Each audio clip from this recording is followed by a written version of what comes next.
तो दोस्तों स्वागत है आपका फिर से हमारे एक और एक्सप्लेनेशन वीडियो में। तो आज हम बात करेंगे जुजुत्सु काइसन सीजन 2 के एपिसोड 20 के बारे में।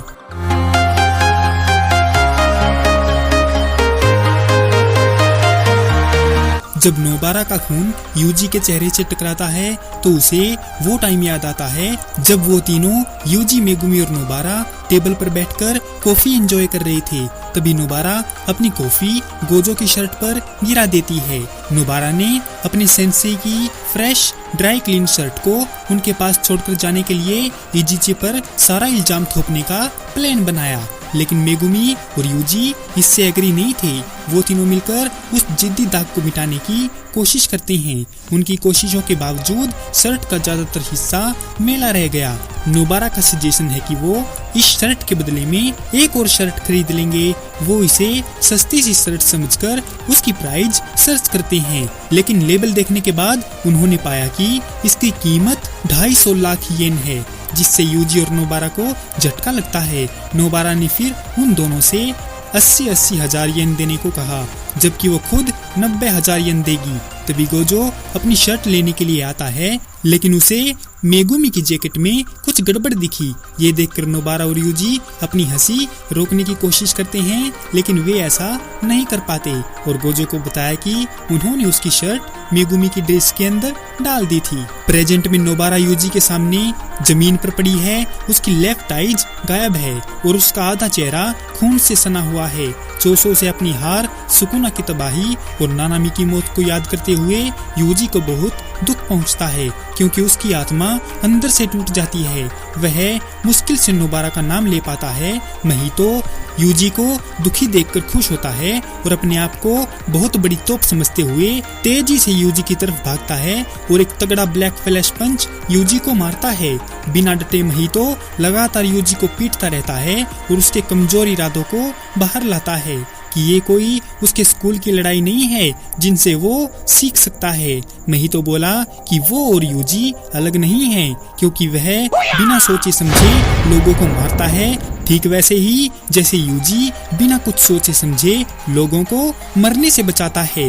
ये कर्स स्पिरिट और इंसानों के बीच की लड़ाई है। अब देखना ये है कि कौन बचेगा। यूजी के फिजिकल और मेंटली तौर पर वीक होने पर महितो यूजी से पूछता है कि क्या उसने कभी गिना है कि उसने कितने कर्स स्पिरिट को मारा है। यूजी की अधमरी हालत को देखते हुए महितो खुशी से कहता है कि उसने कभी इस बात की परवाह नहीं की थी कि उसने कितनी लोगों को मारा है। इसके बाद जैसे ही महितो अपने हाथ को तेज धार हथियार में बदल देता है और यूजी को मारने के लिए तैयार हो जाता है। महितो बोला कि और लोगों की तरह मैं तुम्हें मारकर भी भूल जाऊंगा, लेकिन तभी ताली बजने की आवाज आती है और यूजी महितो की नजरों से गायब हो जाता है। द टेल ऑफ द हेइ की शुरुआत के कुछ हिस्सों को बोलते हुए एओई टोडो यूजी को बचाने के लिए बूगी वूगी का इस्तेमाल करने के बाद उनके पास आता है और कहता है कि चिंता मत करो मेरे भाई, हम सबसे अलग हैं। इससे थोड़ी देर पहले एओई टोडो और अराता नित्ता फुकुतोशिन लाइन प्लेटफार्म पर पहुंचे थे, जहां गोजो को रात 11:09 पर सील कर दिया गया था। वहां वे नॉन सोर्सरर को देखते हैं जो गोजो के इन्फिनिटी वॉइड की वजह से स्टैचू बनकर खड़े थे। टोडो उस जगह पर पहुंचा जहां प्रिजन रेल्म ने गोजो को शुरू में प्रोसेस करने के लिए जमीन पर गिर गया था। टोडो ने अपना प्लान चेंज किया और गोजो के साथ साथ अपने दोस्तों को बचाने और शापित शक्तियों को कमजोर करने का फैसला किया। प्रेजेंट में महितो टोडो के चेहरे पर लगे निशान और हनामी से हुई उसकी लड़ाई और उसकी शापित तकनीक बूगी वूगी से उसको पहचान लेता है। इस बीच अराता नोबारा का इलाज करने के बाद आता है और टोडो को बताता है कि शायद नोबारा पहले ही मर चुकी है और बाद में मुझे जिम्मेदार मत ठहराना। एओई फिर उसे मदद करने के लिए कहता है और यूजी को बोला कि उठ जा मेरे भाई, हमारी लड़ाई अभी शुरू ही तो हुई है। जमीन पर पड़ा अपनी आंखें खोलते हुए यूजी कांपते हुए कहता है कि अब उसके पास लड़ने की कोई वजह नहीं है, क्योंकि महितो के हाथों नोबारा और नानामी की मौत को देखकर वो सदमे में है। इसके अलावा शिबुया में सुकुना की तबाही ने उसे गिल्टी महसूस कराया है कि वह दूसरों की मदद करने के अपने मिशन में फेल हो गया है। जमीन पर रोते और तड़पते हुए यूजी कहता है कि वह कभी भी खुद को इस गुनाह के लिए माफ नहीं कर सकता। यूजी की हालत से खुश होकर महितो अपने कांटेदार ब्लेड के साइज के हाथ से यूजी पर अटैक करता है। तभी टोडो अपने हाथों से ताली बजाता है और बूगी वूगी को एक्टिवेट करता है ताकि महितो को उसके पीछे खड़े अराता के साथ बदला जा सके। महितो पलटकर टोडो पर अटैक करने की कोशिश करता है, लेकिन टोडो अराता को यूजी के साथ बदल देता है और महितो के चेहरे पर एक शक्तिशाली किक मारता है जिससे वह अराता की ओर उड़ जाता है। टोडो जल्दी से अराता और महितो को फिर से बदल देता है और उनकी टक्कर को रोक देता है जिससे महितो जमीन पर गिर जाता है। महितो हंसता है और कहता है कि टोडो की तकनीक बेहद अजीब है, भले ही वो जानता है कि ये कैसे काम करती है। उसी टाइम टोडो यूजी को खुद को छोटा न समझने के लिए कहता है और उसे याद दिलाता है कि वो एक जुजुत्सु जादूगर है, नानामी और नोबारा की तरह ही। टोडो कहता है कि जब तक जादूगर जिंदा हैं, मरे हुए जादूगरों की उम्मीद उनके साथ जिंदा है। जब हम जुजुत्सु जादूगर बनते हैं तो हम पाप और पुण्य के जाल से आजाद हो जाते हैं, और जब हम शान से मरे जादूगरों की मौत पर दुखी होते हैं तो उनकी आत्मा पर दाग लग जाता है। अपनी जैकेट फेंककर टोडो बोला, क्या तुम भूल गए उन्होंने तुम्हें क्या जिम्मेदारी दी थी? टोडो यूजी से कहता है कि उसे अभी जवाब देने की जरूरत नहीं है, लेकिन तब तक लड़ते रहना चाहिए क्योंकि जुजुत्सु जादूगर को ये सब झेलना ही पड़ता है। इतना बोलकर टोडो महितो से लड़ने के लिए चला जाता है। अराता अपनी शापित तकनीक का इस्तेमाल करके यूजी की इंजरीज को ठीक करता है। वह यूजी को समझाता है कि उसकी शापित तकनीक सिर्फ मौजूदा जख्मों को फैलने से रोकेगी और धीरे धीरे उसका दर्द कम करेगी, लेकिन ये टेक्निक नए जख्मों के लिए नहीं है। यूजी और टोडो की शक्ल ना मिलने पर वो कंफ्यूज है। फिर वह यूजी को बताता है कि उसने पहले भी नोबारा का इलाज इसी तरह किया है, हालांकि उसकी धड़कनें नहीं चल रही हैं और वह सांस नहीं ले रही है, लेकिन यूजी को यह कहकर हिम्मत देता है कि हो सकता है शायद वो बच भी जाए, लेकिन तुम कोई उम्मीद मत रखना। यूजी को इतना बोलने के बाद अराता नोबारा को लेकर स्टेशन से बाहर चला जाता है। महितो टोडो पर हमला करता है तो टोडो उसके नीचे से होकर बढ़िया वाली लात महितो को मारता है। महितो कभी टोडो को मारने की तो कभी उसे ट्रैप करने की कोशिश करता है, लेकिन टोडो हर बार उससे अपनी टेक्निक से बच जाता है और एक बार भी उसे अपने आप को छूने नहीं देता। टोडो के पीछे एक छोटे से ट्रांसफिगर्ड ह्यूमन को छोड़ने के बाद महितो इसे एक बड़ी कील में बदल देता है, जिस वार से टोडो बचता है। महितो पहले से तैयार होकर एक तगड़ा प्लान बनाता है और अपनी आत्मा की शक्ति को महसूस करता है, जिससे वो फिर से ब्लैक फ्लैश मारने की उम्मीद कर रहा है। टोडो की जगह बदलते ही महितो चौंक जाता है जब टोडो ने उसके बजाय यूजी के साथ अपनी जगह बदली। यूजी कर्स एनर्जी से अपनी फीस्ट को चार्ज करता है और फिर ब्लैक फ्लैश के साथ महितो पर अटैक करता है। तो यूजी को नानामी के आखिरी बोल याद आते हैं। तो यूजी बोला, अब मैं सब कुछ संभाल लूंगा नानामी सर। महितो अधमरे यूजी को फिर खड़ा देखकर सरप्राइज रह जाता है और टोडो उसे रेडी देखकर खुश है और दोनों महितो से लड़ने के लिए तैयार खड़े हैं।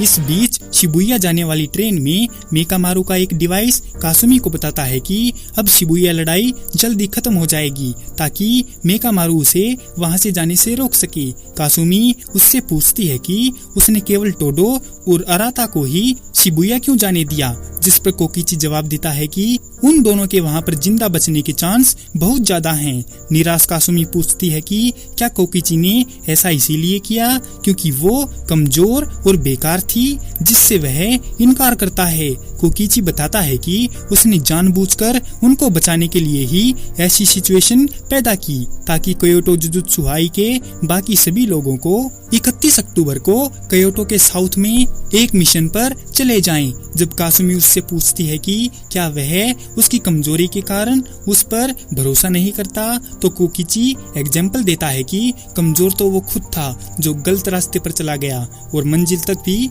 नहीं पहुंचा। कोकिची तब कबूल करता है कि जिससे वह प्यार करता था वह उसकी रक्षा करना चाहता था, भले ही उसे उम्मीद हो कि कोई और उसकी रक्षा करेगा। उसकी बातें सुनकर कासुमी रोने लगती है तो कोकिची उसे बताता है कि उसका टाइम खत्म हो गया है और उसे अलविदा कहता है। कासुमी उससे रिक्वेस्ट करती है कि वो ना जाए। तभी अचानक खिड़की के मिरर में कोकिची का रूप दिखाई देता है जो उसके बगल में बैठा हुआ है। गायब होने से पहले कोकिची कासुमी को अपनी आखिरी ख्वाहिश बताता है कि उसे अपनी खुशी खुद ढूंढनी चाहिए। मेकामारू के हमेशा के लिए चले जाने के बाद कासुमी टूट जाती है और खूब रोती है। ट्रेन के एक अलग डिब्बे में माई यूटाहाइम से मेकामारू के धोखा देने के बारे में पूछती है। हालांकि वह कहती है कि अब इससे कोई फर्क नहीं पड़ता क्योंकि कोकिची मर चुका है। नोरिटोशी उदास है कि मेकामारू ने उन्हें कमजोर समझा, जबकि मोमो कोकिची को मारने और कासुमी को रुलाने के लिए जिम्मेदार लोगों को मारने का इरादा रखती है। इस बीच शिबुया स्टेशन में यूजी, टोडो और महितो के बीच लड़ाई कंटिन्यू है जो उन्हें निचले लेवल पर ले जाती है क्योंकि उनकी लड़ाई में ऊपरी मंजिल डिस्ट्रॉय हो जाती है। महितो का अंदाजा है कि टोडो की आत्मा पूरी ताकत पर है, इसीलिए आइडल ट्रांसफिगरेशन का एक टच उसे मार सकता है, जबकि यूजी की शक्ति लगभग 10% है और उसकी खुद की शक्ति लगभग 40% है क्योंकि उसका क्लोन खत्म हो गया था और यूजी के back to back black flash द्वारा पीटा गया था। पहले टोडो की परेशान करने वाली तकनीक से निपटने का फैसला करते हुए महितो बॉडी रिपेल का इस्तेमाल करके एक ट्रेन जैसा ट्रांसफिगर्ड ह्यूमन बनाता है जो स्टेशन की पटरियों के जरिए उन दोनों का पीछा करता है और उन्हें अलग कर देता है। महितो इसका फायदा उठाकर टोडो का पीछा करता है, लगातार ट्रांसफिगर्ड ह्यूमन से बनी तलवारों से उस पर वार करता है। टोडो उन सभी अटैक्स को रोकने में कामयाब हो जाता है और आखिरकार महितो को लात मारकर एक लिफ्ट में डाल देता है जो उसे ऊपर की मंजिल पर ले जाती है। इसके बाद यूजी और टोडो फिर से इकट्ठा होते हैं और अपनी लड़ाई कंटिन्यू रखने के लिए ऊपर की ओर भागते हैं। जैसे ही महितो सामने होता है, टोडो यूजी को कर्स एनर्जी से भरा एक पत्थर महितो पर फेंकने के लिए कहता है। अपने भाई के ताकतवर बनने और back to back black flash use करने से टोडो पीछे रह गया है और अपने आप को स्ट्रॉन्ग बनाने का फैसला करता है। टोडो पत्थर के साथ अपनी जगह बदलता है और उसकी स्पीड का इस्तेमाल करके महितो को एक black flash enhanced high kick मारता है। इस दौरान टोडो तकादा चान की आवाज को इमेजिन करता है। किक पड़ने की वजह से महितो दूर जाकर गिरता है, हालांकि यह उसको कोई नुकसान नहीं पहुंचाती क्योंकि इससे उसकी आत्मा को चोट नहीं लगी। अब वो तीनों खिलाड़ी ब्लैक फ्लैश का इस्तेमाल करने की वजह से अपनी कैपेसिटी के 120% तक पहुंच गए हैं। महितो कई सारे ट्रांसफिगर्ड ह्यूमन को उल्टी करके उन्हें सोल मल्टीपलिसिटी का इस्तेमाल करके जोड़ता है और फिर बॉडी रिपेल को एक्टिवेट करता है, जिससे उसके दुश्मनों पर कई ट्रांसफिगर्ड सांप जैसे जीव हमला करते हैं जो उन पर बम बरसाते हैं और बूगी वूगी के इस्तेमाल को रोकते हैं। यूजी और टोडो अटैक्स का सामना करते हैं, लेकिन बॉडी रिपेल द्वारा उनके पीछे की छत को नुकसान पहुंचाने के कारण वे शिबुया के अंडरग्राउंड रास्ते से ऊपर की सड़कों पर आ जाते हैं। एक शैतानी मुस्कुराहट के साथ महितो खुशी से यूजी पर चिल्लाता है कि वह और ज्यादा कोशिश ना करे क्योंकि या तो अब वो नहीं या फिर महितो नहीं। इसी के साथ ये एपिसोड यहीं पर खत्म हो जाता है। तो दोस्तों, कैसी लगी आपको जुजुत्सु काइसन सीजन 2 के एपिसोड 20 की ये एक्सप्लेनेशन वीडियो? अगर आपको ये वीडियो पसंद आई हो तो इस वीडियो को लाइक और हमारे चैनल को सब्सक्राइब जरूर करें। आपका हमारी वीडियो देखने के लिए बहुत बहुत धन्यवाद और शुक्रिया।